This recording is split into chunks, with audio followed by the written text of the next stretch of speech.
حضور اقدس صلی اللہ علیہ وآلہ وسلم نے ارشاد فرمایا کہ اسی کلمے کے ساتھ میں مبعوث ہوا ہوں اور نبی بنا کر بھیجا گیا ہوں اور اسی کلمے کی طرف لوگوں کو بلاتا ہوں۔ حضور صلی اللہ علیہ وسلم کے ارشاد کا یہ مطلب نہیں کہ حضور صلی اللہ علیہ وسلم کی اس میں خصوصیت ہے، بلکہ سارے ہی نبی اس کلمہ کے ساتھ نبی بنا کر بھیجے گئے اور سبھی انبیاء علیہ السلام نے اسی کلمے کی طرف دعوت دی۔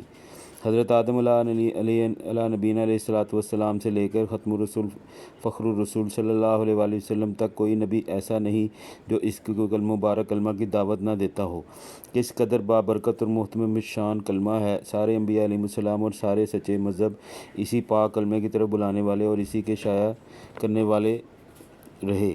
آخر کوئی بات تو ہے کہ اس سے کوئی بھی سچا مذہب خالی نہیں۔ اسی کلمے کی تصدیق میں قرآن پاک کی آیت قل ای شیء اکبر الشہادہ نازل ہوئی، جس میں نبی اکرم صلی اللہ علیہ وسلم کی تصدیق میں حق تعالی شانہ نے اس کی تصدیق فرمائے اور ارشاد فرمایا کہ میرے بندے نے سچ کہا، میرے سوا کوئی معبود نہیں۔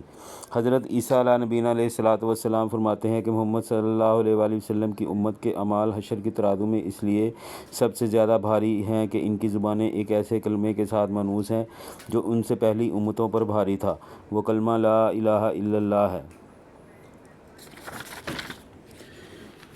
یہ ایک کھلی ہوئی بات ہے کہ امت محمدیہ علی صاحبہ الف صلاۃ و تحیہ کے درمیان کلمہ طیبہ کا جتنا زور اور کثرت ہے، کسی امت میں بھی اتنی کثرت نہیں ہے۔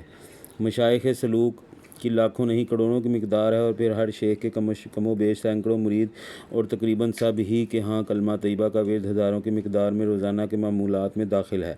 جامعہ الاصول میں لکھا ہے کہ لفظ اللہ کا ذکر و ورد کے طور پر کم از کم 5000 کی مقدار ہے اور زیادہ کے لیے کوئی حد نہیں، اور صوفیہ کے لیے کم از کم 25000 روزانہ، اور لا الہ الا اللہ کی مقدار کے متعلق لکھا ہے کہ کم از کم 5000 روزانہ ہو۔